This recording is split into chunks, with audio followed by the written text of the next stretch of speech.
মাগুরা চাঞ্চল্যকর আসিয়া ধর্ষণ ও হত্যা মামলার প্রধান আসামি হিটু শেখের মৃত্যুদণ্ড, বাকি ৩ জন খালাস, বাদী পক্ষের অসন্তোষ।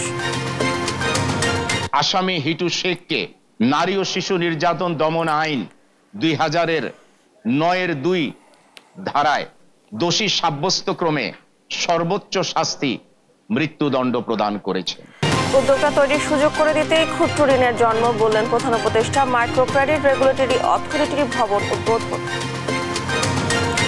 এরশাদকে ঢাকা দক্ষিণের মেয়রের দায়িত্ব বুঝিয়ে দেওয়ার দাবিতে লং মার্চ টু সচিবালয়, দাবি না মানলে কঠোর কর্মসূচির হুঁশিয়ারি। এখানে অনেক দুর্নীতি হচ্ছে, এই দুর্নীতিগুলা ইঞ্জিনিয়ারিং শাখ এখানে বসলে তারা দুর্নীতি করতে পারবে না, এই জন্য তাকে শপথ দিতে দেওয়া হচ্ছে না। রাজধানী হাজারীবাগ ও ঝিগাতলায় দুর্বৃত্তের ছুরি আঘাতে প্রাণ গেল শিক্ষার্থী সহ 2 জনের, অপরাধীদের শনাক্তে কাজ করছে পুলিশ। রাজধানী বাড্ডায় গ্যাস লিকেজ থেকে বিস্ফোরণে নারী শিশু সহ দগ্ধ 5, বার্ন ইনস্টিটিউটে ভর্তি সবার অবস্থা আশঙ্কাজনক। আমন্ত্রণ সংবাদ দুপুরে, দেখছেন শিরোনামগুলো, সঙ্গে আছি আমি ডানা ইসলাম। এবার যাচ্ছি বিস্তারিত সংবাদে। চাঞ্চল্যকর মাগুরায় আসিয়া ধর্ষণ ও হত্যা মামলার প্রধান আসামি হিটু শেখকে মৃত্যুদণ্ড দিয়েছেন আদালত। একই সঙ্গে 1 লাখ টাকা জরিমানা করা হয়েছে। তবে হিটু শেখের 2 ছেলে ও স্ত্রীকে খালাস দেওয়া হয়েছে। সকালে মাগুরার নারী ও শিশু নির্যাতন দমন ট্রাইব্যুনালের বিচারক এম জাহিদ হাসানি মামলার রায় দেন। মাত্র 14 কার্যদিবস শেষে এই মামলার রায় দিলেন আদালত। তবে এই রায়ে অসন্তোষ জানিয়েছে আসিয়ার পরিবার। রায় পর্যালোচনা করে আপিলের কথা জানিয়েছে রাষ্ট্রপক্ষের আইনজীবী। সহকর্মী পঙ্কজ রায়ের পাঠানো তথ্য ছবিতে এ নিয়ে আরো জানাচ্ছেন অঙ্কন চৌধুরী। বোনের বাড়িতে গিয়ে চলতি বছরের 6 মার্চ ধর্ষণ ও নির্যাতনের শিকার হয় আসিয়া। 13 মার্চ ঢাকার সিএমএইচে চিকিৎসাধীন অবস্থায় তার মৃত্যু হয়। এই ঘটনায় দেশজুড়ে ব্যাপক সমালোচনার ঝড় ওঠে।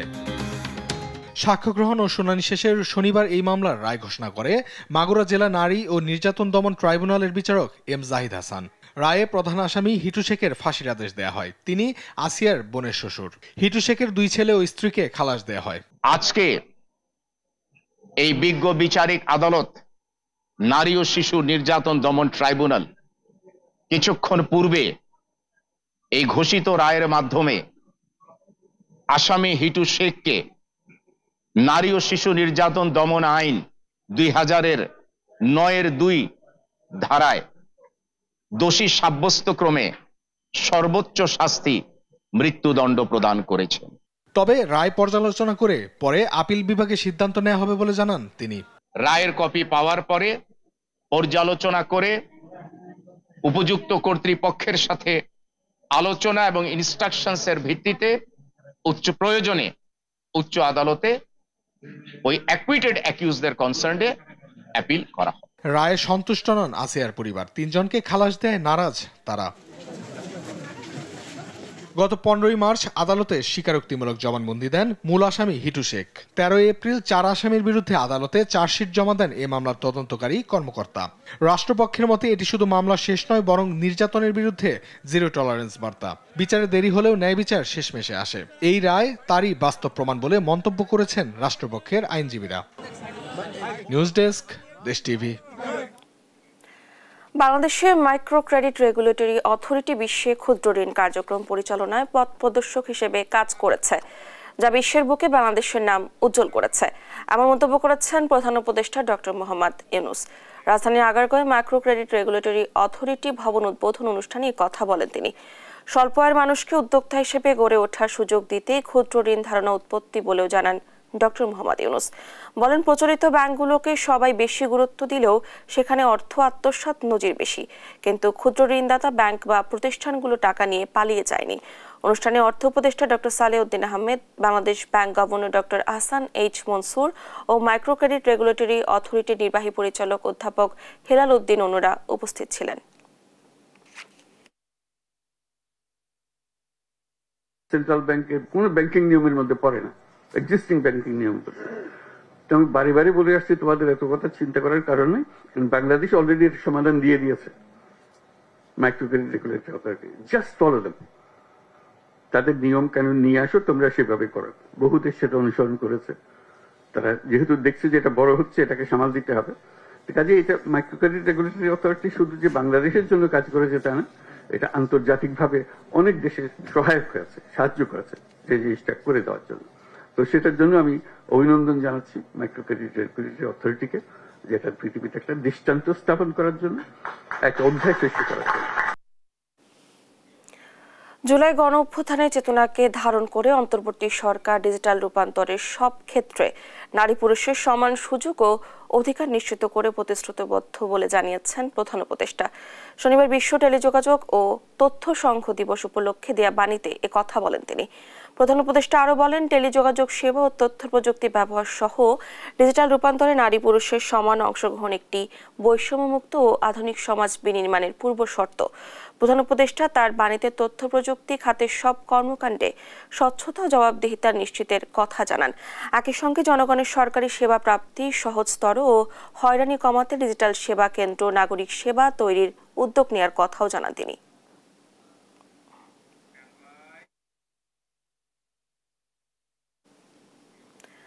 প্রতিহিংসার রাজনীতি নয়, শান্তিপূর্ণ দেশ গঠনে বিএনপি কাজ করছে বলে জানিয়েছেন দলটির স্থায়ী কমিটির সদস্য ডক্টর আব্দুল মঈন খান। সকালে জাতীয়তাবাদী বাউল দলের 18তম প্রতিষ্ঠাবার্ষিকী উপলক্ষে সাবেক প্রেসিডেন্ট জিয়াউর রহমানের সমাধিতে শ্রদ্ধা নিবেদন শেষে এ কথা জানান তিনি। বলেন, দেশের বর্তমান প্রেক্ষাপটে গণতন্ত্র ফিরিয়ে আনতে দরকার সুষ্ঠু নির্বাচন। বিএনপি দেশের স্বাধীনতা গণতন্ত্রে বিশ্বাস করে জানিয়ে মঈন খান আরও বলেন, আওয়ামী লীগ দেশের স্বাধীনতা নিজেদের অর্জন দাবি করে, দেশ থেকে গণতন্ত্র ধ্বংস করে দিয়েছিল, যা পুনরুদ্ধারে সবাইকে এগিয়ে আসার আহ্বান জানান তিনি।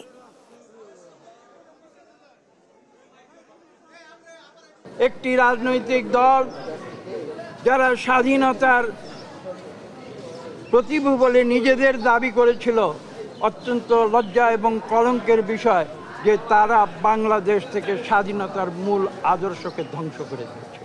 কি সেটা ছিল গণতন্ত্র। ছাত্রদল, যুবদল ও স্বেচ্ছাসেবক দলের আয়োজনে খুলনায় তারুণ্যের সমাবেশ আজ। স্থানীয় সার্কিট হাউস ময়দানে বিকেল 3টায় এই সমাবেশে অংশ নেবেন সংগঠনের খুলনা ও বরিশাল বিভাগের নেতাকর্মীরা। বক্তব্য রাখবেন বিএনপির কেন্দ্রীয় নেতারা। এরই মধ্যে সমাবেশ স্থলে জড়ো হতে শুরু করেছেন নেতাকর্মীরা। পরিস্থিতি জানাতে সরাসরি যুক্ত হচ্ছেন সহকর্মী সাইফুল রিপন। সাইফুল, তারুণ্যের সমাবেশ ঘিরে সার্বিক পরিস্থিতি আমাদেরকে জানাবেন।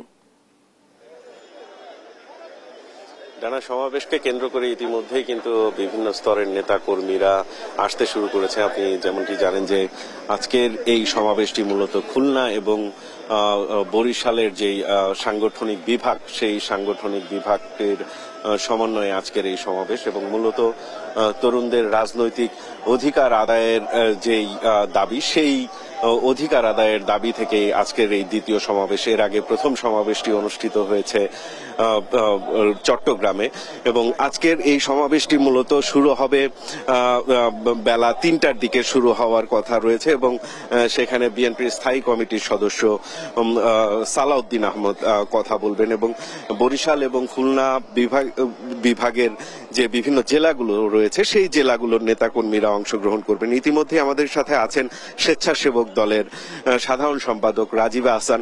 তার সাথে আমরা কথা বলে জানার চেষ্টা করব যে আজকের সামগ্রিক প্রস্তুতি কেমন, নেতাকর্মীদের অংশগ্রহণ কতটুকু স্বতঃস্ফূর্ত প্রত্যাশা করছেন এবং এর মধ্য দিয়ে আপনারা কি বার্তা দিতে যাচ্ছেন। ধন্যবাদ। আপনি দেখছেন যে আমাদের পুরা মাঠের সমস্ত প্রস্তুতি সম্পন্ন হয়েছে। আমাদের কোনো প্রস্তুতির ঘাটতি নেই, কোনো প্রস্তুতি বাকিও নেই। তো আমাদের সমাবেশ শুরু হবে বিকেল 3টায়। আমাদের 3টা থেকেই নেতাকর্মীরা আসা শুরু করবে। আজকে আমাদের যে তারুণ্যের অধিকার প্রতিষ্ঠার যে সমাবেশ, আমরা আশা করছি খুলনার ইতিহাসের সবচেয়ে বৃহৎ তরুণদের জমায়েত হবে আজকে এই সার্কিট হাউস মাঠে এবং সেই জমায়েত হবে স্বতঃস্ফূর্ত। সেই জমায়েত শুধু বিএনপির অঙ্গ সহযোগী সংগঠনের তরুণদের মধ্যে সীমাবদ্ধ থাকবে না। আমরা এখানে মাইকিং করেছি, পোস্টার করেছি, আমরা তরুণদেরকে নিয়ে সেমিনার করেছি, তাদের বক্তব্যগুলো জানার চেষ্টা করেছি, তারা আমাদের কাছে কি প্রত্যাশা করে সেটি জানার চেষ্টা করেছি। গতানুগতিক রাজনৈতিক যে ধারা আছে সেই ধারার বাইরে গিয়ে তারা নতুন করে অনেক কিছু চিন্তা করছে, সেই বিষয়গুলো আমরা তাদের কাছ থেকে নিয়েছি। আমরা ভবিষ্যতে নিজেদেরকে পরিমার্জিত করে গড়ে তোলার চেষ্টা করব। দলের পলিসির বিষয়গুলোতে তরুণদের এই ভাবনাগুলোকে সমন্বয় করব এবং সুন্দর একটি দেশ গড়ার জন্য নিজেদেরকে যতখানি পরিবর্তন করা দরকার গতানুগতিক ধারা থেকে বাইরে এসে সেটি আমরা তৈরি করার চেষ্টা করব। সেই জায়গা থেকে আমাদের প্রত্যাশা হলো আমাদের দলের বাইরে বিপুল সংখ্যক তরুণ আজকে এই সার্কিট হাউস মাঠে উপস্থিত হবে। তারা আমাদের বক্তব্য শোনার চেষ্টা করবে এবং তারা আমাদের সাথে গতকালকে এই একটি প্রোগ্রামের মাধ্যমে একাত্মতা প্রকাশ করেছে। কারণ আমরা আজকে কোনো রাজনৈতিক সমাবেশ না, আমাদের সমাবেশ তারুণ্যের অধিকার প্রতিষ্ঠা, তরুণদের যে বঞ্চিত তরুণদের যে অধিকার প্রতিষ্ঠা তার সমাবেশ। কারণ আপনি জানেন যুগে যুগে যখন লড়াই হয় তরুণদেরকে ডাকা হয়, সংগ্রাম হয় তরুণদেরকে ডাকা হয়, জীবন দেওয়ার দরকার হলে তরুণদেরকে ডাকা হয়, রক্ত এই তরুণরাই দেয়। কিন্তু তারপরে যে জিনিসটি ঘটে এই তরুণদেরকে নিয়ে ষড়যন্ত্র হয়, তাদেরকে বিভ্রান্ত করা হয়, ভুল পথে পরিচালিত করা হয়, কিন্তু তরুণদের অধিকারগুলো সংরক্ষণ বা বাস্তবায়নের কোনো উদ্যোগ নেওয়া হয় না। এই সমাবেশ তারই একটি প্রয়াস। আমরা তরুণদের অধিকারগুলো নিয়ে কথা বলবো এবং সেই অধিকার কিভাবে বাস্তবায়ন করা যায়, ভবিষ্যতে যারা জনগণের ভোটে সরকারে আসবে তারা কিভাবে বাস্তবায়ন করবে সেই দাবিগুলো এবং সেই পরিবেশ তৈরি করার চেষ্টা। অসংখ্য ধন্যবাদ আপনাকে। যেমনটি শুনছিলেন যে দীর্ঘদিন অধিকার বঞ্চিত যেই তরুণ প্রজন্ম রয়েছে তাদের ভোটাধিকার প্রতিষ্ঠার পাশাপাশি সামনের যে বাংলাদেশ গড়ার যে নীতি নির্ধারণীর যে জায়গাগুলো আছে সেই জায়গাগুলোতে তরুণ প্রজন্মকে সম্পৃক্ত করার প্রচেষ্টা হিসেবেই আজকের এই সমাবেশকে দেখছেন আয়োজকরা। ধন্যবাদ আপনাকে। তারুণ্য সমাবেশ ঘিরে সার্বিক পরিস্থিতি জানাচ্ছিলেন আমাদের সহকর্মী।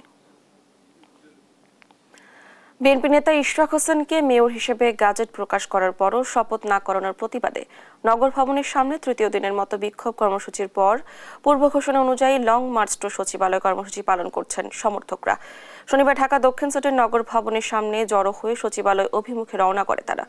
এতে ঢাকাবাসী ব্যানারে কর্মসূচিতে যোগ দিয়েছে বিএনপি সহ অঙ্গ ও সহযোগী সংগঠনগুলোর নেতাকর্মীরা।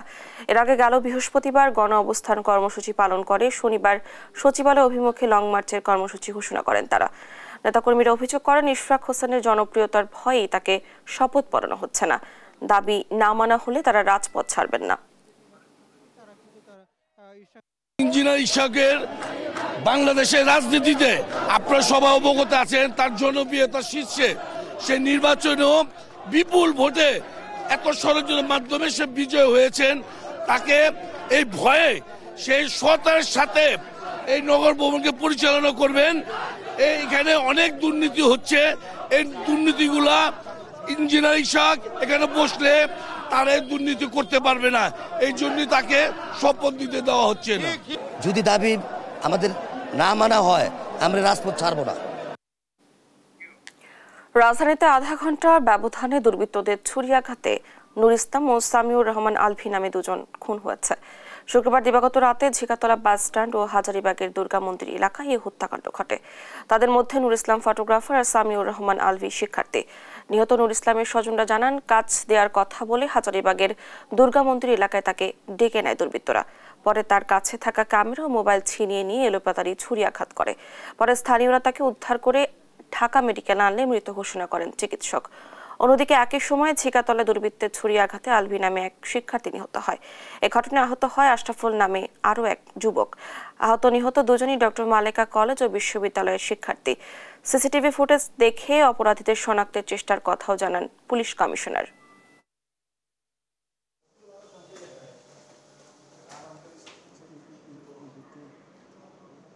কোপাইছে ৩-৪ জন ছিল, এর মধ্যে একজনের অবস্থা বেশি গুরুতর, আর বাদ বাকি 3 জন দেখলাম মোটামুটি এখন আশঙ্কা মুক্ত মনে হয়েছে। 15-20 জন ছেলেবেলে যারা হয়তো ইয়াং বয়সের বা কিশোর বয়সের ছেলেবেলে এরকম আমরা সিসি ক্যামেরা যেটা দেখতেছি। তো এই অবস্থা আমরা দেখতেছি আসলে কারা করলো কিভাবে করলো এটা আমরা আসলে একটু সময় লাগবে। এরপরে আমরা হয়তো বলতে পারবো যে এরা কারা ছিল বা কি কারণে মারছে, এর পিছনের ঘটনা কি আছে, এটা সবই হয়তো বা তদন্তে বেরিয়ে আসবে। রাজধানী বাড্ডার দক্ষিণ আনন্দনগরের আনসার ক্যাম্পের পাশে একটি বাসায় গ্যাস লিকেজ থেকে বিস্ফোরণে একই পরিবারের নারী ও 3 শিশু দগ্ধ হয়েছেন 5 জন। শুক্রবার রাত 12:30টার দিকে দগ্ধ অবস্থায় তাদের জাতীয় বার্ন ও প্লাস্টিক সার্জারি ইনস্টিটিউটের জরুরি বিভাগে আনা হয়। সার্জারি ইনস্টিটিউটের আবাসিক চিকিৎসক ডক্টর শাওন বিন রহমান জানান, রাতে বাড্ডা এলাকা থেকে গ্যাস বিস্ফোরণে নারী ও শিশু সহ একই পরিবারের 5 জনকে জরুরি বিভাগে নিয়ে আসা হয়। তাদের প্রত্যেকের শ্বাসনালী পুড়ে গেছে। আহতদের গড়ে 30 থেকে 80% পড়েছে। সবার অবস্থা আশঙ্কাজনক।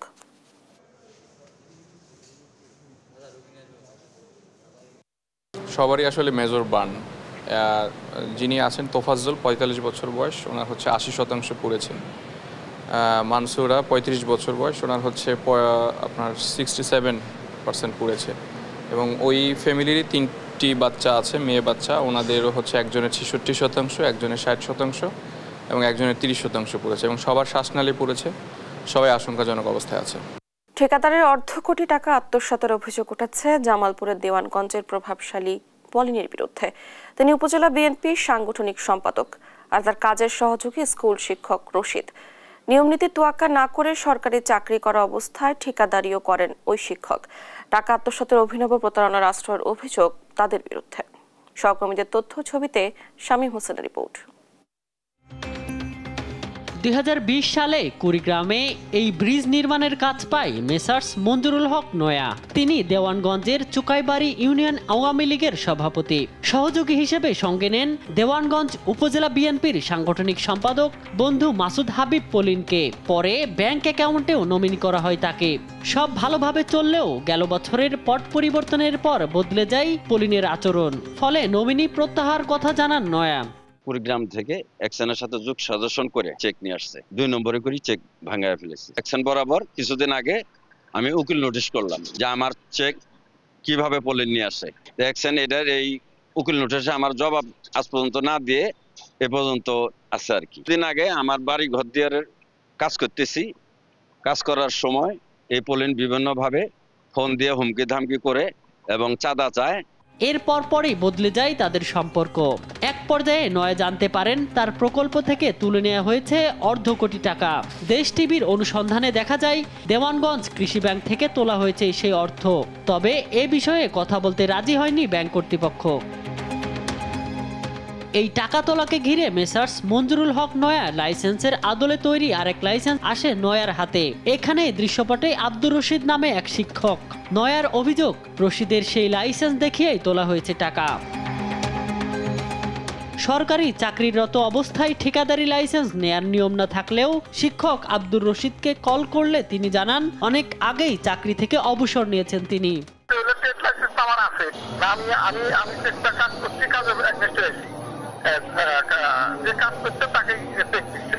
তবে তার কর্মস্থলে গেলে বেরিয়ে আসে থলের বিড়াল। জানা যায় এখনো চাকরিরত তিনি।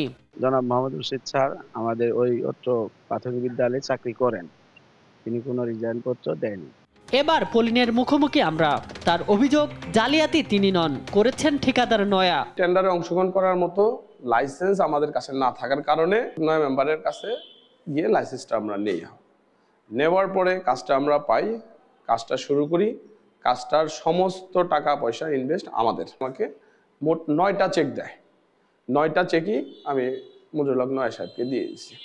আমাদের ওখানে ইনভেস্ট আছে প্রায় 80 থেকে 90 লক্ষ টাকা, হিসাব করলে পাওয়া যাবে।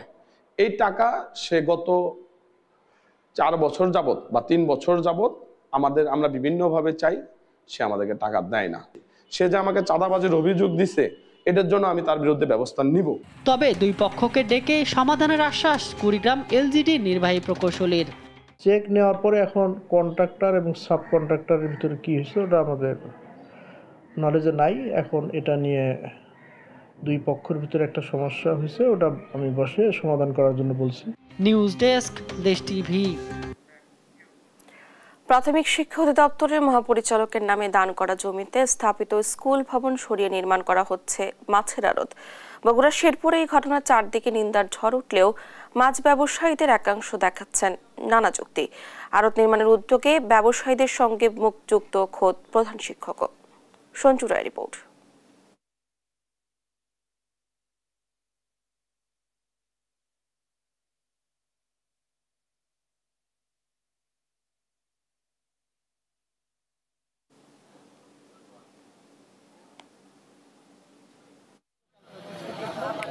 সরকারি উদ্যোগে স্কুল নির্মাণ না হওয়ার অজুহাতে এবার স্কুলের জায়গায় মাছের আড়ত নির্মাণ করতে মরিয়া হয়ে উঠেছে মাছ ব্যবসায়ীদের একাংশ।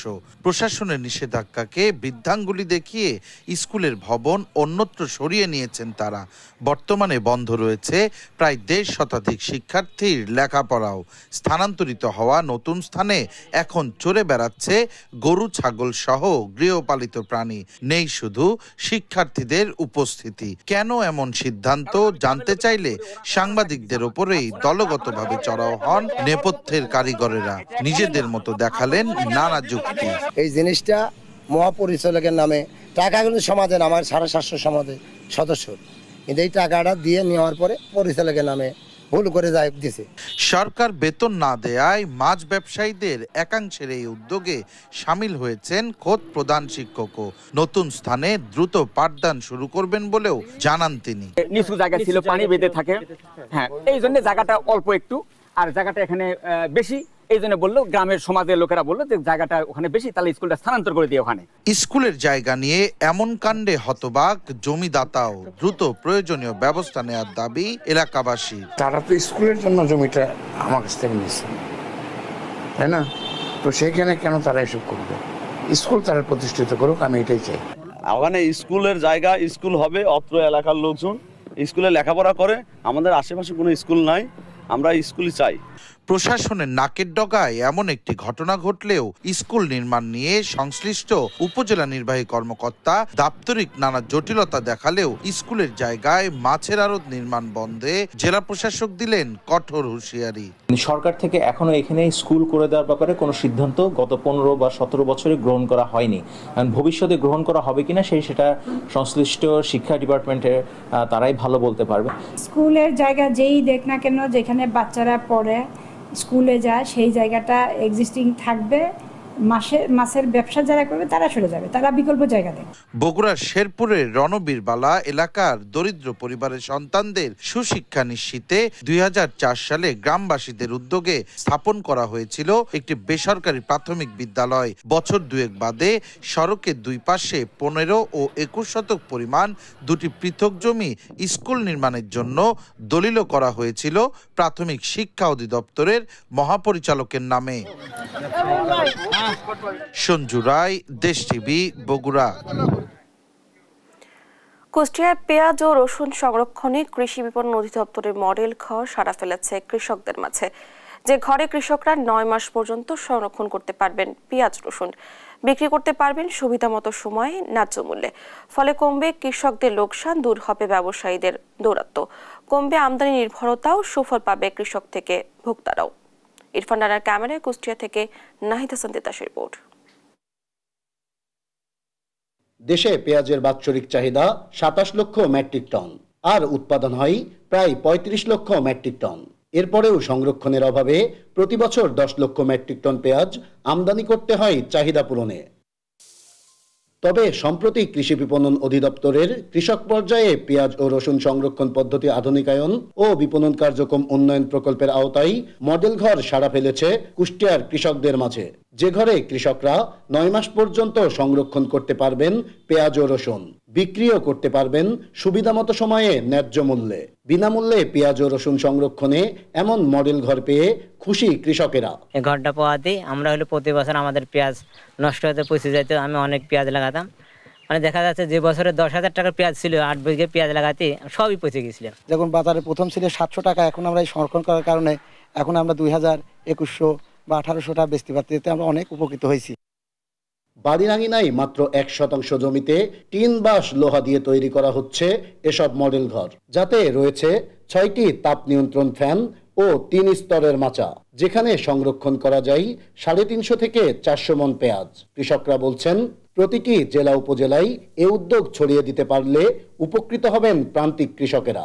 সেই রকম ঘর যদি এই বর্তমান সরকার যদি দিয়ে দেয়, তাহলে হয়তো আমাদের বাংলাদেশে হয়তো পেঁয়াজ নিয়ে আর মনে হয় হাহাকার সৃষ্টি হবে না। প্রকল্পের কর্মকর্তারা বলছেন এ প্রকল্প পূর্ণাঙ্গ বাস্তবায়ন হলে কমবে কৃষকদের লোকসান, দূর হবে ব্যবসায়ীদের দৌরাত্ম্য, কমে আসবে আমদানি নির্ভরতা, সুফল পাবে কৃষক থেকে ভোক্তারাও। এই ঘরগুলো অবশ্যই বাড়ানো দরকার এবং বাড়াইলে এতে যদি আমরা প্রত্যেকটা ইউনিয়নে আরও ব্যাপকভাবে ঘর দিতে পারতাম তাহলে অবশ্যই পেঁয়াজের পচনটা রোধ হতো এবং বাইরে থেকে আমদানিটাও কম করা লাগতো। এই প্রকল্পটা এত আশাদায়ক এবং ফলপ্রসূ, চাষিদের মাঝে কিন্তু এটা আলোর মুখ দেখিয়েছে এবং আমাদের এই যে পেঁয়াজ এখন ভারতীয় পেঁয়াজ আসছে না, তারপরেও কিন্তু আমরা সেলফ সাফিসিয়েন্সিতে রয়ে গিয়েছি। এ প্রকল্পের আওতায় জেলার কুমারখালী ও খোকসা উপজেলায় ইতিমধ্যে নির্মাণ করা হয়েছে 35টি পেঁয়াজ ও রসুন সংরক্ষণের মডেল ঘর। আগামীতে এই ঘরের সংখ্যা আরও বাড়বে বলে জানিয়েছে সংশ্লিষ্টরা। নাইদা সান্তিতাস, দেশ টিভি, কুষ্টিয়া।